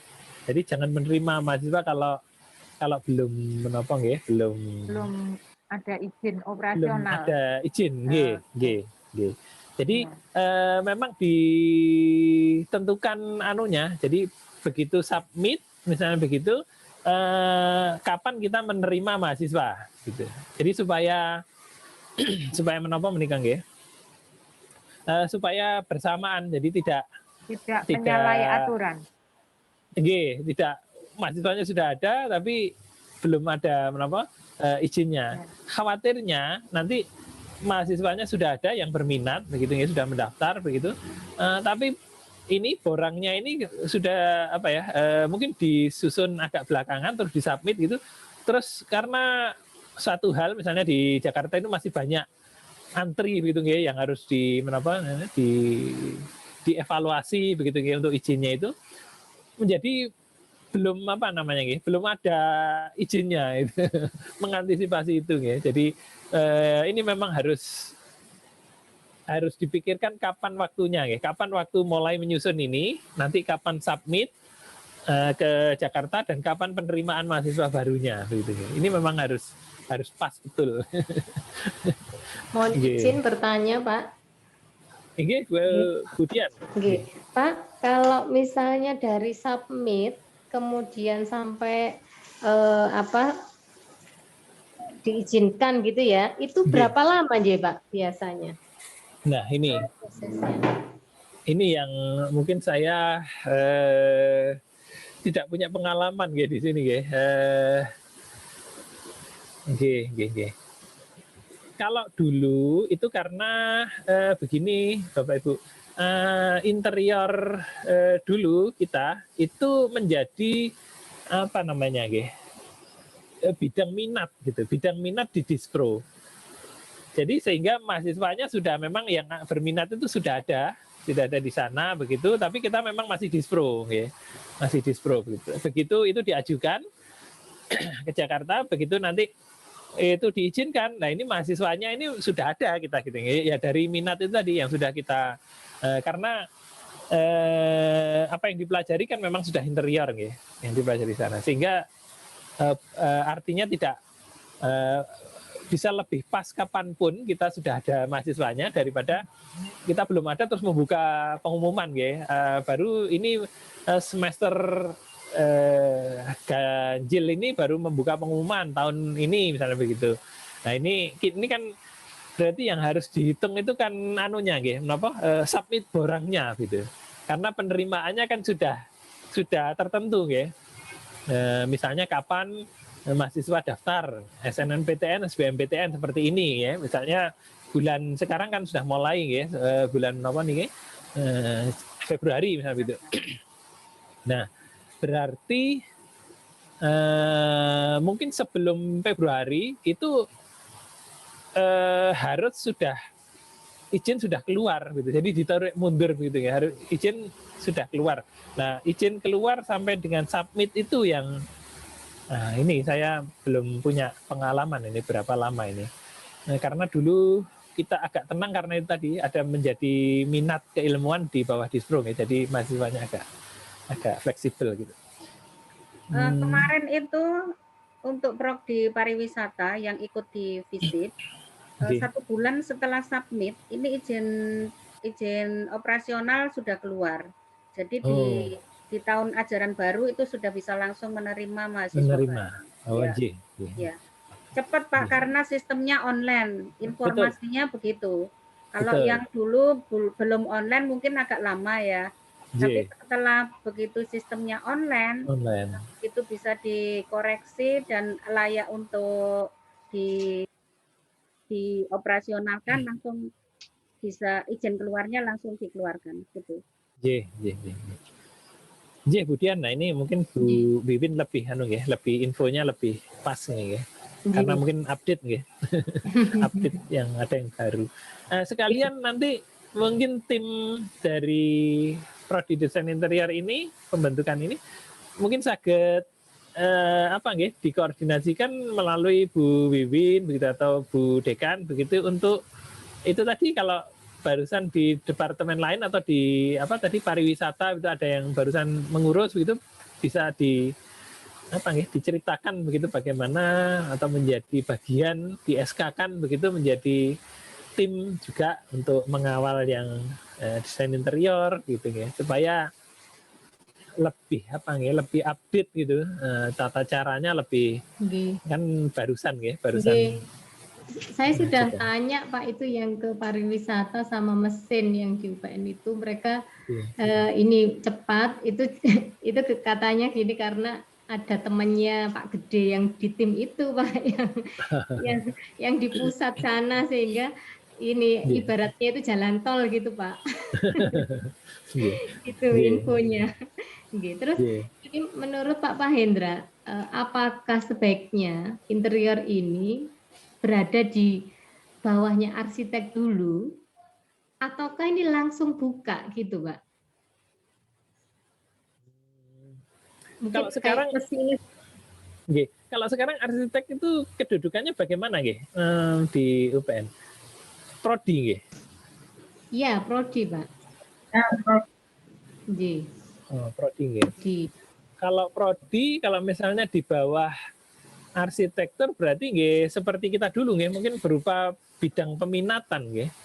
Tapi bidang peminatan itu sebenarnya dulu itu seperti mata kuliah pilihan gitu.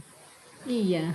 Nggih, itu yang apa nggih? Sebetulnya itu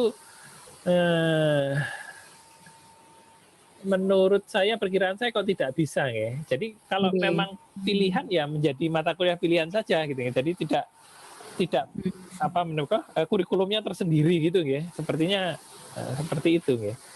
Artinya kalau memang demikian ya menjadi prodi baru nggih. Prodi baru nggih, Pak. Prodi baru nggih. Cuman ya itu tadi alangkah baiknya kalau ada yang mengampu begitu ya, yang senior dari arsitektur atau dari DKV atau apa gitu yang mengawal ini gitu ya sebagian. Nggih, Budian. Nggih, Pak. Terima kasih. Nggih. Mungkin nyun sewu Pak Mahendra. Nggih, Bu. Ya, kita sebenarnya sudah sudah ngeplot beberapa dosen untuk mendegani untuk prodi ini, ya termasuk ketuanya Budian ini Pak. Jadi Budian dan beberapa dosen, lah sampai sekarang saya ya belum tahu Budian sudah sampai di mana kerjaannya, barangkali sedikit banyak bisa di-share di sini, nanti biar dikoreksi Pak Mahendra, Budian. Barangkali dengan skep yang dari Dikti tadi, Kemdikbud tadi, sudah diikuti belum panduannya.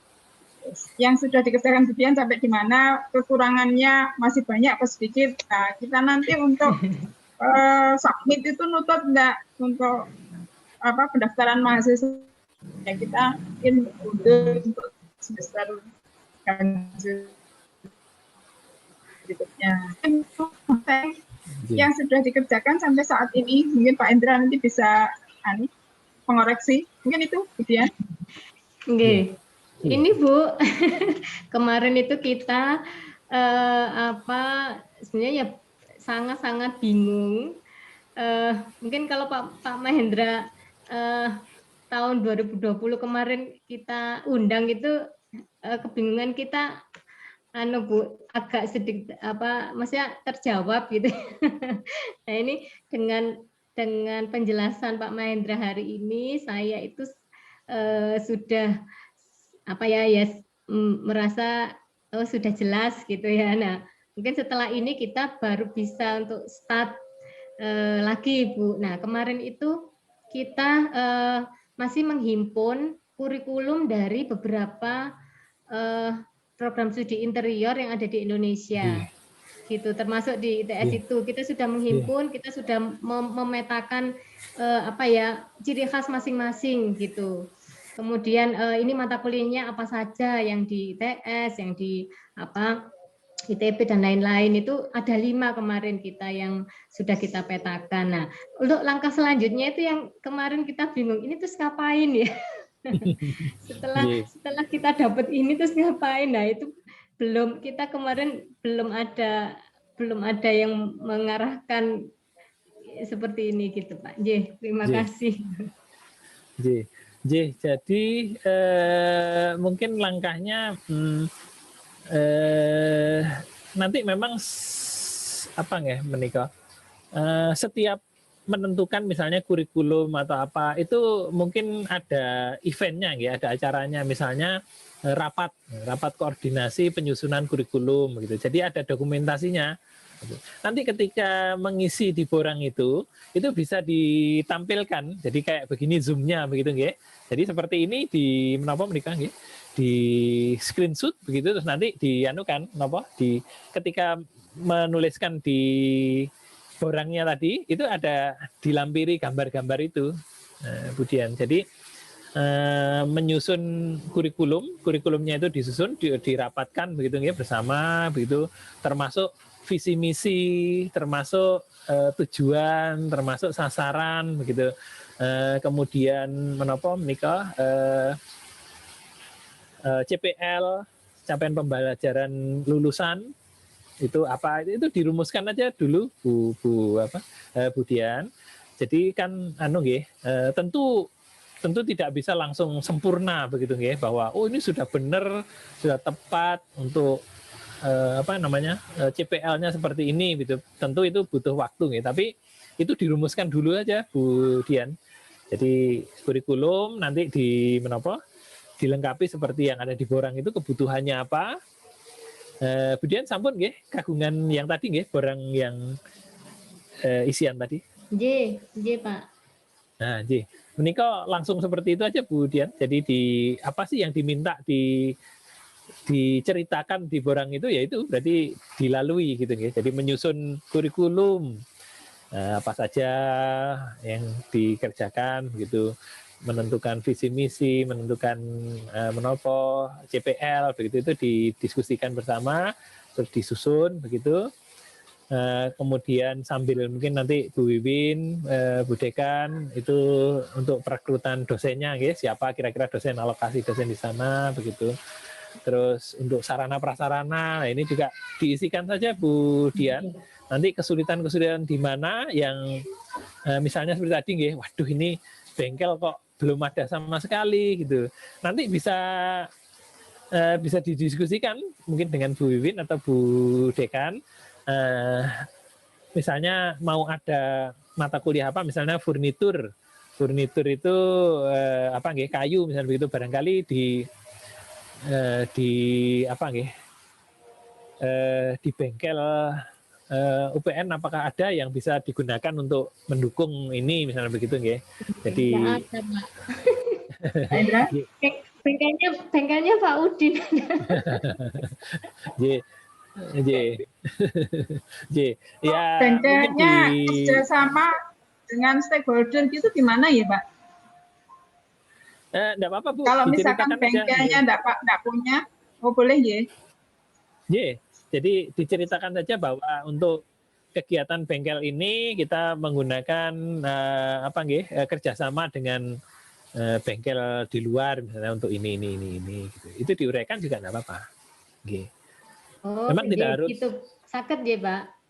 Misalnya ini kan banyak alumni arsitek ini yang buka interior. Nah, kita kerjasama dengan mereka bisa ya Pak? Bisa Bu. Bisa Nggak apa-apa, memang karena namanya juga prodi baru, jadi pasti ada yang belum punya ya. Tidak harus semuanya ada begitu terus punya begitu terus pendirikan gitu, enggak, pasti banyak. Tapi bisa dengan seperti itu, seperti kerjasama dengan alumni nanti di bengkel ini, nanti kerjasama apa begitu dengan yang lain di bengkel yang lain gitu ya. Misalnya untuk workshop analisa bisnis misalnya begitu, bisnis furnitur atau apa nanti di dalam mata kuliah ini. Nah itu mungkin dengan program studi ekonomi misalnya di UPN gitu, minta aja Bu, minta barangkali nanti bisa menggunakan ruang lab-nya atau apa begitu, mungkin melalui Bu Wiwin gitu, nanti dengan Bu Dekan gitu, ke Bu Dekan atau Bapak Dekan di ekonomi misalnya begitu, nanti saya untuk sharing misalnya begitu, barangkali nanti diperlukan gitu kan, bisa seperti itu. Nanti diceritakan di borangnya itu Bu Dian, nggak apa-apa kok. J. Oke Pak, terima kasih. Oh, J, satu lagi Pak. Pada saat ITS membentuk prodi interior ini, untuk yang menyusun ini Pak ya, itu apakah semuanya dari arsitek atau ada dari lulusan interior Pak? Waktu itu, pada saat J. ini kejadian gitu. Pada saat kejadian.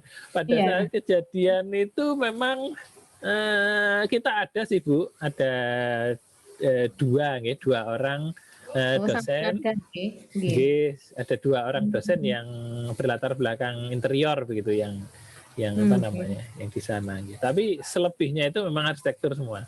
Nah, itu maksud kita di sini juga pengennya seperti itu, Pak. Ini kan belum ada sama sekali gitu ya. Nah, bagaimana kita bisa menggali apa yang misalnya diajarkan di interior pada saat mereka kuliah. Nah, itu kita belum bisa menggali gitu, Pak, karena kita sendiri kan dari arsitek, ya, Pak. Nah, itu tentunya kan pasti berbeda nanti pembelajarannya dengan yang di interior gitu. Ini yang ini berarti apakah ini harus urgent ya Pak ya, untuk ya misalnya satu lah gitu, satu lulusan dari interior gitu untuk membantu penyusunan ini gitu. Gitu ya Pak seharusnya.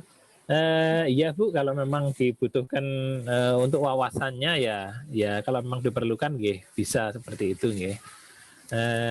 Dulu juga kita itu menyusun memang mengira-ngira dulu kok dulu itu. Jadi belum begitu pas juga dengan bidang interior gitu, karena memang banyak yang berlatar belakang arsitektur dulu. Jadi tentang apa, mempelajari mata kuliah apa, mata kuliahnya sains, utilitas atau apa gitu ya, itu dituliskan begitu aja dulu. Programming atau apa untuk ini denahnya misalnya begitu. Kita perlu ergonomi misalnya begitu, ya sudah ada mata kuliah namanya ergonomi misalnya begitu. Nanti sambil melihat kurikulum di di perguruan tinggi yang lain Bu Dian, nah itu nanti bisa diambil begitu uraiannya. Oke Pak, matur nuwun. Pak, mau tanya Pak. J, Budekan, J. Ya, Pak, ini terkait UPPS tadi ya. UPPS kita kan karena tidak punya jurusan, kita kan fakultas. Nah, selama ini kan sudah membawai untuk 2 prodi. Nanti kalau mau nyusun yang organisasinya untuk prodi baru ini, kita total tendiknya kan ada 15. Itu sudah dibagi-bagi, ada laboran, ada adminnya prodi itu masing-masing hanya 1, Pak. Banyak di fakultas. Nah, ini tadi syaratnya kan admin prodi 3 ya. 3, ya. Nah, nanti kalau misalkan adminnya itu diambilkan, dipinjamkan misalkan dari punyanya fakultas yang secara keseluruhan, bisa enggak Pak? Jadi sakit. Orangnya itu yang gabung gitu loh, ya ikut prodi arsitek, boleh gitu. Betul, sakit Bu, sakit, Yang penting ada tertulis di situ bahwa untuk yang prodi baru ini ada alokasi tenaga yang menangani begitu, Bahwa nanti itu juga nanti masih menangani yang lainnya ya enggak apa-apa, itu kan kebijakan universitas setempat misalnya menugaskan ini dan ini gitu. Tapi yang penting di borang itu nanti dituliskan begitu ada tenaga yang memang di prodi desain interior ini begitu Enggak apa-apa Bu, sharing tenaga. Terus ini Pak, tadi kan saya tanya overlapnya. Jadi kalau di UI kalau salah ponakan saya itu di sana itu arsiteknya kan interior arsitek atau arsitek interior gitu. Nah, kita kalau di sini kan rencana kan prodi baru. Tadi ada wacana kalau misalkan minat bagaimana. Seperti kita di pertanian, mohon maaf Pak, saya itu sebenarnya dari pertanian ini. Nah, di pertanian itu ada minat 3 Pak. Jadi agroteknologi itu dulu kan gabungannya dari APT Tanah dan barangkali arsitek itu sebenarnya ada 3 bidang minat ilmu yang mendukung arsitek. Nanti kalau misalkan takut prodi baru tidak laku gitu loh Pak. Kalau dicampurkan itu berarti kan mundur ya. Bisa buka. Kalau misalkan itu tetap jadi prodi baru untuk interior, seberapa boleh overlap dengan arsitek Pak? Mungkin ada beberapa mata kuliah yang overlap atau gimana? Atau memang lepas ya, sudah tidak ada kaitannya sama sekali? Kalau bidang materi yang diajarkan, saya pikir overlap ada Bu, tapi di masing-masing mata kuliah itu tekanannya pasti berbeda. Jadi pasti berbeda. Jadi misalnya apa nggih? Sains bangunan misalnya begitu. Itu di arsitektur barangkali juga bisa, ya, sains bangunan. Nanti di interior juga bisa begitu. Tapi nanti di perjalanannya pasti berbeda itu nanti, pasti membedakan diri gitu. Walaupun ada samanya ya, ada samanya. Metodologi desain misalnya begitu antara menikah arsitektur, metodologi merancang arsitektur dengan interior gitu. Ya ada samanya, nanti juga di situ juga ada bedanya begitu. Jadi enggak apa-apa kalau memang masih ada overlapping seperti itu, ya, enggak apa-apa. Yang penting nanti kurikulumnya mata kuliahnya itu ya, diarahkan seperti mata kuliah di perguruan tinggi yang lain, ya, yang sama, yang desain interior juga. Nah itu diarahkan ke sana aja. Kalau di perjalanannya masih agak sama-sama gitu, enggak apa-apa. Untuk awal gitu ya. Jadi. Terima kasih. Sebentar Mbak Isa. Pak, andainya nanti mau buka prodi baru, kita kan jelas kekurangan dosen, Mbak. Nah, sekarang dengan adanya MPKM kan kita bisa tukar-menukar dosen. Nanti import dosen dari ITS ya, Pak? Apa namanya LB Iya, dosen LB. Monggo nanti untuk bisa memperkuat. Iya, matur suwun Pak Mahendra. Sami-sami Bu. Monggo.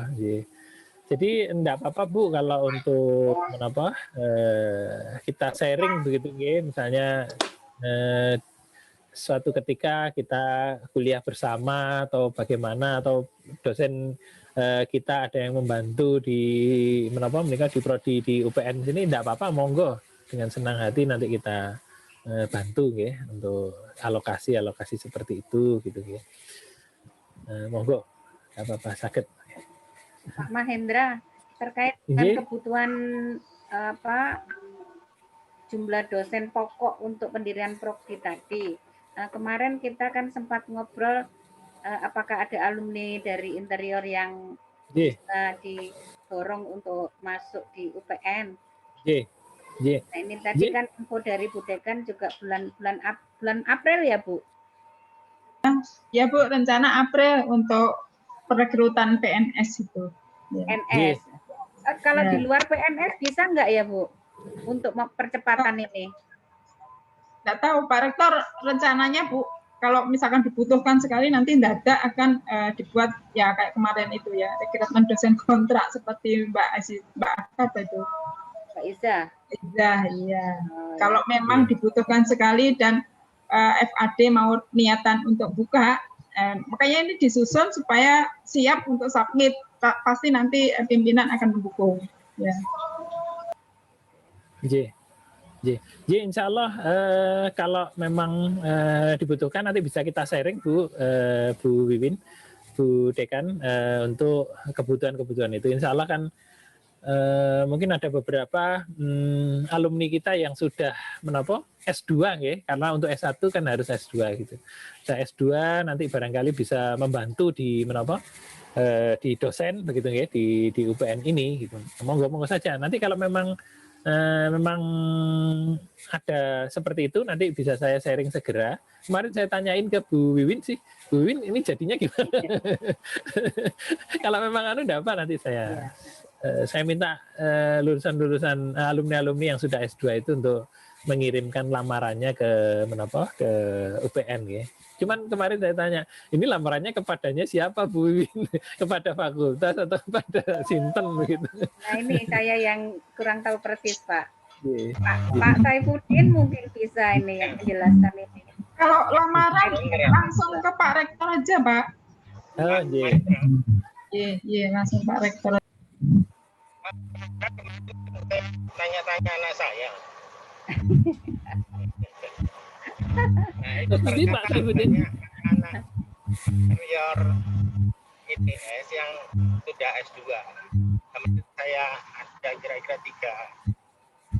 Nah, itu yang pusat belajar Iya. Pak Udin jauh sekali ya? Kenapa? Jauh sekali ya suaranya kok sayup-sayup. Di tol saya. Oh, Malam mingguan, Bu Win.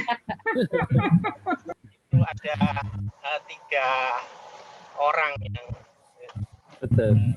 tapi memang mereka masih belum ngasih jawaban. Iya. Kemarin Jadi- waktu rekrutmen CPNS yang terakhir itu kan juga ada satu dari interior. Kumlot juga, cuman karena ada pesaingnya nilainya mungkin lebih rendah, jadi yang diterima satunya, yang dari interior ITS ini fail. Kalau nggak salah namanya Mbak Desira atau siapa gitu loh. Itu PNS. Oh, Ya CPNS kemarin. Kalau iya. PNS memang kebutuhannya terbatas. Misalnya kita pakai kontrak itu gampang. Iya. Nah ini maksud saya kalau bisa dipanggil sebagai dosen kontrak dulu sambil dia nanti Betul. menyiapkan untuk Iya. rekrutmen CPNS selanjutnya, Betul. bisa bisa Iya. sambil membantu di prodi arsitektur. Maksud Iya. saya begitu. Itu kan tadi yang sudah jelas. Pertama nyusun kurikulum, kemudian nyusun dosen, orangnya. Iya. Iya, sambil kalau dosen baru itu membantu di ini tadi kan diceritain bebannya sampai 20 SKS gitu. Jadi bisa membantu di sana juga ini di arsitektur atau di mana begitu. Sementara ini berjalan untuk menjadi tim juga untuk mengerjakan borangnya untuk desain interior gitu. Nanti begitu desain interior berdiri sudah ada yang mengampu itu dosennya begitu. Insya Allah nanti saya saya umumkan ke alumni untuk nanti mengirimkan lamaran ke rektor ya, rektor UPN begitu untuk menjadi dosen di di prodi arsitektur dulu ya, berarti ini ya arsitektur begitu nanti. Tembusannya nanti supaya nanti dikirimkan ke saya, nanti saya kirimkan ke Bu Wiwin begitu supaya nanti bisa diketahui juga gitu ya bahwa sudah ada yang masuk yang sudah mengirimkan begitu, nanti bisa diseleksi lebih cepat begitu. Ya insya Allah nanti saya umumkan. Oke, Bapak Ibu sudah cukup atau masih ada yang perlu ditanyakan mungkin untuk ke Pak Mahendra? Sudah cukup ya. Mungkin nanti kita bisa melanjutkan diskusi kita mungkin melalui platform WA atau nanti mungkin ada pertemuan-pertemuan selanjutnya kalau mungkin kita sudah berprogres ya Bapak ya. Iya. Terima kasih banyak. Ya punten Bu Isa. Budian monggo kalau butuh sesuatu dari saya, monggo jangan sungkan-sungkan untuk WA kapanpun begitu. Bu Wiwin juga monggo dengan senang hati. Malam hari juga enggak apa-apa. Nanti kalau memang biasanya begitu, kalau memang saya tidur ya tidur dulu, nanti kalau bangun baru bisa saya balas gitu. Mohon bersabar gitu. Tapi monggo. Siap Pak. Nggih. Monggo. Nggih, matur nuwun Bu Isa. Kembalikan. Iya Pak Mahendra, terima kasih banyak Pak pemaparannya, ini sangat mencerahkan mungkin buat kami yang ingin terdesak untuk segera mengadakan prodi baru ini, prodi desain interior. Semoga dengan pemaparan Pak Mahendra ini, tim yang sudah dibentuk untuk membentuk Prodi Interior ini segera bisa ini ya Pak, berlari ya, istilahnya berlari untuk segera bisa mengisi borang dan segera disubmit. Gitu nggih.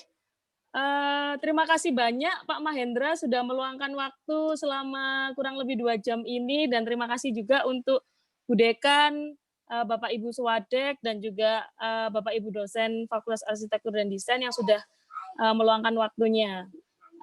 Maka dari itu saya tutup mungkin acara kita hari ini dengan bacaan hamdalah, alhamdulillahirabbil alamin. Wassalamualaikum warahmatullahi wabarakatuh. Waalaikumsalam. Warahmatullahi wabarakatuh. Mohon Saya- izin, Bu Ye, monggo Pak Dekan, Mahendra. Sama Pak, Terima atur suwun, kasih Pak. banyak. mohon maaf kalau apa ya, mungkin tidak seperti yang diharapkan, barangkali masih banyak kebingungan. Monggo, Oh, sudah lengkap sekali, Pak. Ini kok Pak. Nuwun, Pak. Iya, monggo barangkali di luar membutuhkan saya, misalnya di luar ini, maksudnya di luar pertemuan-pertemuan ini silahkan, monggo terbuka kok. Jadi, monggo. Makasih Terima Pak kasih, Pak. Mahendra. Bapak. Bu Win wis dokumentasi dah, Bu Win. Mas Untuk Agus, laporan. hostnya Mas Agus. Ini belum buka semua videonya. Oh iya, ini mungkin Bapak Ibu untuk dokumentasi ya, untuk dokumentasi kita mungkin Mas Agus bisa minta tolong di screen capture. Monggo Bapak Ibu untuk membuka kameranya terlebih dahulu sebentar saja untuk berfoto bersama. Dipa, Mbak Nuna, Bu Wiwi. Nah, itu. Sebelum semuanya live, Prodi Arsitektur mungkin juga bisa nambah 1 prodi lagi. Itu tadi ini saya juga mengundang Mas Heru dan Mas Astia bisa menyampaikan prodi lain selain interior ya. Apa yang dipaparkan oleh Pak Mahendra ini tadi kan sifatnya ada yang umum, ada yang khusus. Nah, kita ambil yang umum untuk mempersiapkan prodi yang lain. Monggo kameranya dibuka. Bu Wiwi, Bu Nuna belum. Mas Heru. Oke, mungkin ini aja. Bu Adipa sehat, Bu Adipa. Alhamdulillah, kemarin hasil swab udah keluar, sudah negatif, Bu. Alhamdulillah. Alhamdulillah. Pak, tetap jaga kesehatan Bu Adiba. Oke, Bu. Iya. Mbak Dona sama si kecil mungkin ya. Iya, Ayo Mas Agus sudah, nggak apa-apa wes. Yang ada ini aja. Nah, ini Mbak Dona. Ini udah online ya. Akhirnya muncul. Sambil ngundang adik Wise ini. Barusan punya baby itu, Pak. Iya. Sudah Mas Agus? Sudah, Ibu. Nggak dihitungi, nggak ngerti. Lagi ya. Oke, 1, 2, 3. Ya. Sekali lagi terima kasih Pak Mahendra. Sami-sami, Bu Wiwin. Atur suwun sangat loh, Pak. Pencerahannya. Bu Dekan, Bu Wiwin, Bapak Ibu, Iya. mohon pamit dulu. Sami-sami, Pak. Iya. Sampai ketemu lagi. Iya. Iya.